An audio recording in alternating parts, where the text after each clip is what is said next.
हमारा भारत देश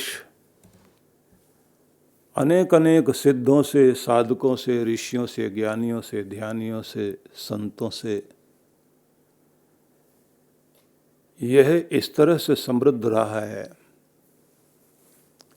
कि यहाँ की आध्यात्मिक संपदा बहुत बड़ी संपदा है। और इस संपदा में इसको देने वाले अनेक अनेक ऋषि मुनि, ज्ञानी ध्यानी लोग रहे। लेकिन लोक समाज में जिन्होंने बहुत दूर तक लोगों के हृदय को प्रभावित किया, ऐसे कुछ उज्ज्वल नक्षत्र, उनके संबंध में जब हम लोग चर्चा करते हैं और उनकी देन के संबंध में देखते हैं तो होता तो यही है कि जैसे बहुत बड़े समुद्र में से आप एक अंजलि भर कर के उठाएं और ये कहें कि समुद्र मेरे हाथ में आ गया, तो ऐसा तो संभव नहीं होता। लेकिन फिर भी जितना हमारी अंजलि में आ जाए उतना ही तो सामर्थ्य हम लोग अपना प्रदर्शित करते हैं। गोस्वामी तुलसीदास जी महाराज ने भारत के मानस को बहुत प्रभावित किया। उनके इष्ट देव राम जी हैं। राम जी के सगुण स्वरूप का दर्शन उन्होंने समाज के सामने प्रस्तुत किया। बड़ी बात ये रही कि अलग अलग धाराओं के लोग और अलग अलग इष्ट देव के मानने वाले लोगों को विरोध से हटाकर समन्वय वाली दृष्टि गोस्वामी तुलसीदास जी महाराज ने दी। और अद्भुत बात ये रही कि उन्होंने नीति ग्रंथों से लेकर धर्म शास्त्रों तक और ऋषि वचनों से लेकर उपनिषदों के महान संदेशों को भी जन सामान्य की भाषा में दोहों के द्वारा, चौपाइयों के द्वारा, उनकी गीतिकाओं के द्वारा, उनके छंदों के द्वारा उन्होंने इस तरह से प्रस्तुत किया कि वह मूल्यवान ज्ञान लोगों के लिए सहज उपलब्ध हो गया। बड़ी से बड़ी बात उन्होंने छोटे से दोहे में कह दी। उर्दू वाले लोग शेर कहने को गज़ल और गज़ल के साथ शेर कहना, उसे बहुत महत्व देते हैं और ये कहते हैं कि शेर का कोई मुकाबला नहीं कर सकता। लेकिन ये अद्भुत परंपरा रही है कि कबीर के दोहे और गोस्वामी तुलसीदास जी महाराज के दोहे वो अद्भुत हैं कि दो पंक्तियों में बहुत बड़ी बात कह देना। जापान में कविता का एक स्टाइल है, एक शैली है जिसको हाइकू बोलते हैं। हाइकू में वो लघु कवित्व है जिसमें 2-3 पंक्तियों में बड़ी बात को कहा जाता है। वो परंपरा भी प्रसिद्ध है। लेकिन हम साहित्यिक दृष्टि से न जाकर के इस समय विचार करेंगे कि उन्होंने जो हमें संदेश दिए वो बड़े महत्वपूर्ण हैं। और ये सप्ताह हमारे लिए बहुत ही अद्भुत रहेगा, क्योंकि इस सप्ताह में हम लोग जहाँ नवरात्रों को शक्ति आराधन का ये वासंतिक नवरात्र का अवसर है, साथ साथ में ये है कि इन दिनों नववर्ष है, चैत्र प्रतिपदा, उसे भी हम इन 7 दिनों में, क्योंकि कल से हम चैत्र प्रतिपदा के रूप में नवरात्रों का शुभारंभ कर रहे हैं। यद्यपि अमावस्या अभी पूर्ण मानी जाती है, लेकिन सोमवती अमावस्या आज मना रहे हैं लोग। तो भी मैं कहूँगा कि नव वर्ष भी है, नव शक्ति का स्फुरण भी हो सके, साथ साथ में हमारे जीवन में राम जी की मर्यादा भी आ सके। और उसी के साथ में हम लोग, क्योंकि संत वाणी पर इन दिनों चर्चा कर रहे थे, तो संत वाणी से भी हम लोग जुड़ सकें। तो ये एक ऐसा अवसर रहेगा कि जिसमें हम लोग अनेक तरह की चीज़ों को इस सत्संग में अनुभव कर सकेंगे। हम लोग गोस्वामी तुलसीदास जी महाराज के महान संदेशों को लेकर के चिंतन करें कि उन्होंने जो हमें दिया, मानस तो हमारे पास है ही, एक बहुत बड़ी संपदा है भारत की, घर घर में गाई जाती है।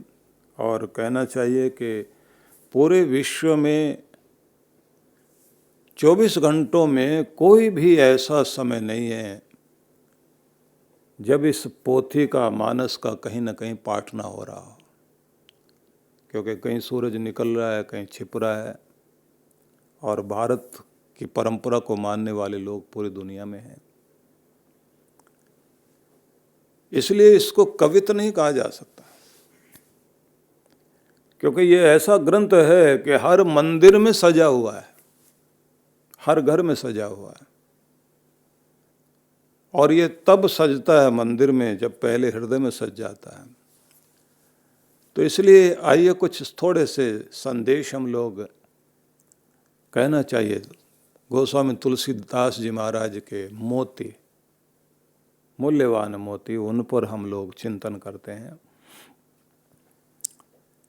गोस्वामी तुलसीदास जी महाराज कहते हैं कि तुम हर पल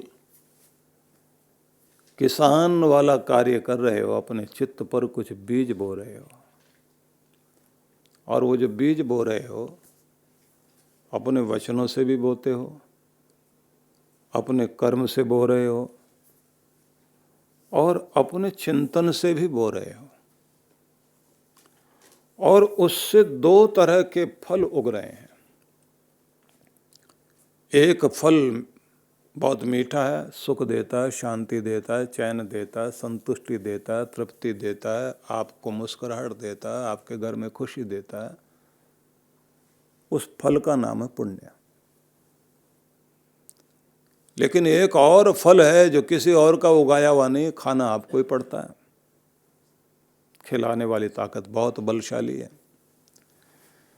वो फल कैसा है? बड़ा कड़वा है, दुख देता है, आंसू लाता है, आपको अकेला कर देता है, बुद्धि को हर लेता है। आप कितने भी लोगों के संग रहते हों, लेकिन एक समय ऐसा आ जाता है जब सब आपके विपरीत खड़े हो जाते हैं, बुद्धि को हरे, मन को बिगाड़े, हिंसा करा दे, क्रोध में ले आए, वो फल खिला दे आपको, और आप कैसे हो जाएं, आपके अंदर का देवतापन हट जाए, राक्षसी वृत्ति जाग जाए। तो वो है क्या? कहते हैं वो पाप का फल उगाया आपने था। तो अब तुम क्या पाना चाहते हो, क्या उगाना चाहते हो, और क्या तुम पाना चाहते हो, तो ये जरा सोच लेना। अब इतनी बड़ी बात को उन्होंने 2 पंक्तियों में कह दिया। और वो 2 पंक्तियां क्या हैं? यह तन खेत है, यह शरीर एक खेत है, मन वच कर्म किसान। मन भी किसान बन गया, वचन भी किसान बन गया, कर्म भी किसान बन गया। किसान से मतलब यहां बोने वाला, बीज बोने वाला। इस तन में, और अगर बारीकी में जाएं तो कहें कि प्रत्येक पल आप अपने तन के अंदर स्थित जो चित्त का खेत है, कर्मों के बीज वहां बो रहे हो। मन में जो चिंतन करोगे वो भी आपके अंदर विचार जो चल रहा है वो भी असर डालेगा। और कमाल की बात है कि मानसिक रूप से किया हुआ पाप मानसिक रूप से ही पीड़ा देता है और वैसा ही भोगना पड़ेगा। कैसे? यहाँ बैठे बैठे आप किसी के बारे में ईर्ष्या द्वेष लेकर उसका बुरा बुरा बुरा बुरा वो तबाह हो जाए, उसका काम बिगड़ जाए, उसका ये हो जाए, उसका वो हो जाए, ये सब सोचते रहिए। आपके जो सिर का ऊपरी भाग है, जिसको कहते हैं ब्रह्मरंध्र वाला भाग, जो आपका ट्रांसमीटर भी है और रिसीवर भी है, अब यहां से आपने अपने ट्रांसमीटर से तरंगें भेजी और उसके रिसीवर ने, जिसके प्रति आप दुर्भावना रख रहे हैं, उसने कैच की। कैच करने का मतलब ये हो गया कि उसके अंदर भी आपके प्रति बैर है, वो आग जल रही है भयंकर रूप से। ये भी हो सकता है कि वो बुरा सोच रहा हो, आपके अंदर आग जल जाए। ये दोनों तरफ है। तो जब आप मन से बुरा सोचेंगे, मानसिक रूप से तरंगे मन को एकाग्र करके, अभी अमेरिका में इस पर विचार करते करते बहुत लोगों ने एक विधि दे दी है, 17 सेकंड की विधि, कि चित्त को एकाग्र करके 17 सेकंड तक आप किसी एक बिंदु को, एक विचार को अपने मस्तिष्क में केंद्रित करके तरंग आप बाहर भेजना शुरू कीजिए। उस 17 सेकंड का प्रभाव कितना बड़ा होगा कि उस तरह की चीज़ें आपकी तरफ आएंगी। और इसको टेलीपैथी में बहुत बड़ा काम किया गया कि व्यक्ति इस तरह से काम करे तो किसी को याद करिए, या तो उसका फ़ोन आएगा, या फिर वो कहीं मिलेगा, या फिर कोई न कोई हो सकता उसी दिन, एक आध दिन बाद आपसे उसकी मुलाकात होगी। विचित्रता है, टेलीपैथी अपना काम करती है। अतीन्द्रिय ज्ञान और अतीन्द्रिय शक्ति बहुत अद्भुत शक्ति करती है, जिसको आप सिक्स सेंस कहते हैं। ये जो आपकी सिक्स सेंस है, 5 ज्ञानेंद्रियां तो है ही हैं, पर जो आपकी छठी इंद्रिय है वो आपको नहीं पता, वो यहीं से काम कर रही है। मन से भी आप बो रहे हो और मन की भी तरंगे बहुत बड़ा काम करती हैं। कोई बच्चा अमेरिका में बीमार हुआ या दुख में आया और यहाँ सोते हुए माँ तड़प करके उठती है, कौन सी तरंग काम करती है ये? सबसे पहले यूरोप में इस पर काम हुआ जब, तो आश्चर्य हुआ था कुछ लोगों को, क्योंकि दूसरे विश्व युद्ध के समय में 2 भाई सैनिक थे और एक खाई में एक भाई जो है गिर गया और उसके ऊपर मिट्टी गिर गई और दब गया भयंकर रूप से, घायल भी है, मिट्टी में दबा हुआ है, और एक छोटे से पेड़ की डाल बीच में आई हुई है जहाँ से किसी तरह से सांस तो उसका चल रहा है, लेकिन उस समय वो किसी और को नहीं पुकारता, सिर्फ अपने भाई को पुकारता है कि भाई मुझे तेरी बहुत ज़रूरत है, मुझे बचा। पूरी एकाग्रता से एक ही तरफ सिर्फ भाई भाई भाई भाई, और उसके तरंग। उस भाई को जो राइफल लेके आगे भाग रहा था वो पीछे मुड़ा, ये भी भूल गया कि दुश्मनों से मैं घिर सकता हूँ। वो वहीं आर पार चक्कर लगाए आसपास में। दूसरे सैनिक उसके अपने लोग आ गए, उन्होंने पूछा क्या बात हुई? बोले मेरा भाई पुकार रहा मुझे। वो चारों तरफ झाड़ियों में इधर उधर ढूंढे, यहाँ तो कोई नहीं है, नहीं वो पुकार रहा है। वो लेके उसको आगे चलते हैं, फिर उसको ऐसी आवाज़ आती है कि जैसे कोई कह रहा है कि भाई तू आ, तेरी सहायता की मदद की ज़रूरत है। और न जाने क्या हुआ, उसको राइफल फेंकी और वो उधर खाई की तरफ फिसल कर नीचे की तरफ आया और वो मिट्टी को हटाता जा रहा। उसे देखकर उसके सैनिक दूसरे मित्र वो भी आ गए, मिट्टी हटाए, देखा उसका भाई दबा हुआ, और दबे हुए भाई के मुंह से आवाज़ निकल रही है, भाई आ आ भाई। और जब इन्होंने मिट्टी हटाई उसी समय वो बेहोश हो गया। उसके बाद उसका ट्रीटमेंट किया, वो ठीक हुआ। तो उसको फिर पूछा कि तुझे सूझा कैसे ये? बोले मुझे ये लग रहा था मेरा भाई पीछे आ रहा है, वो आ जाएगा अभी। और उसके बाद साइंटिस्ट लोगों ने, मनोवैज्ञानिक लोगों ने, साइकोलॉजिस्ट लोगों ने विचार करते करते टेलीपैथी पर काम किया। लेकिन विषय न बदले, मैं आपको ये कहना चाहता हूँ, गोस्वामी तुलसीदास जी महाराज जब ये कहते हैं कि तुम्हारा मन भी किसान बना हुआ, तुम्हारे मन में जो तरंगे उठ रही हैं, और डॉक्टर डेनियल गोलमैन जिसने इमोशन पर काम किया, बहुत बड़ा काम किया और पूरी दुनिया का रूप बदल दिया उस व्यक्ति ने। अब केवल आपके सर्टिफिकेट के नंबरों को देख करके ही आपको नौकरी नहीं दी जाती। यूरोप और अमेरिका में आपका आईक्यू से लेकर के EQ level, SQ level, AQ level, सब पर बात होती है। क्योंकि सर्टिफिकेट देखकर नौकरी तो मिल सकती है, टिकेगी कब? जब आपका व्यवहार अच्छा होगा। जब आपका व्यवहार ही ठीक नहीं है, और फिर जिनको बड़े काम दिए जाते हैं उनका AQ लेवल भी देखा जाता है, एडवर्सिटी कोटिएंट जिसको बोलते हैं, कि संकट पड़े तो उस समय दबाव की स्थिति में आप कैसे रिएक्ट करते हैं। आपकी बात नहीं माने कोई घर के लोग, आपके संगठन के लोग, आपकी कंपनी के लोग, और आपको कंट्रोल करना, लेकर चलना, तो हर समय डंडा लेकर चलोगे क्या? किसी को झुककर, किसी को झुकाकर, किसी को देकर, किसी को लेकर, किसी को प्यार से, किसी की बात समझ करके आपको उनको सबको लेकर के चलना है साथ में। और अचानक कोई संकट पड़ जाए उस समय घबराए नहीं आप, और अपने को भी संभालें और दूसरों की भी हिम्मत बढ़ाकर उनको संकट से निकाल ले जाएं। तो भावनात्मक रूप से भी व्यक्ति को सबल बनाए रखने के लिए बहुत बड़ा काम इस समय पूरी दुनिया भर में हो रहा है। लेकिन आपके ग्रंथों में तो बहुत पहले से सब कुछ लिखा है।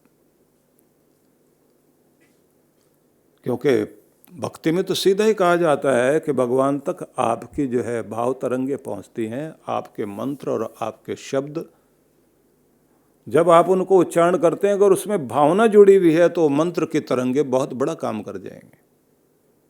ध्वनियों को भी रखा गया उसी तरह से कि किस ध्वनि से कौन सी तरंग कैसे उत्पन्न होती है और कौन सी फ्रीक्वेंसी पर कैसे आप जा सकते हैं। फिर से हम अपने विषय पर वहीं आते हैं। मन भी विचार तरंगों के माध्यम से किसान का काम कर रहा, और वचन जो आप बोल रहे वो दिल में उतरो या दिल से उतरो, आप अपनी वाणी से ही तो उतरेंगे। आपका बोलना ये हो सकता है कि आप दिल में उतर जाएं किसी के, और आप ये भी बोल सकते हैं, इस तरह का भी व्यवहार कर सकते हैं कि दिल से उतर जाओ, कोई आपकी बात ही ना सुने।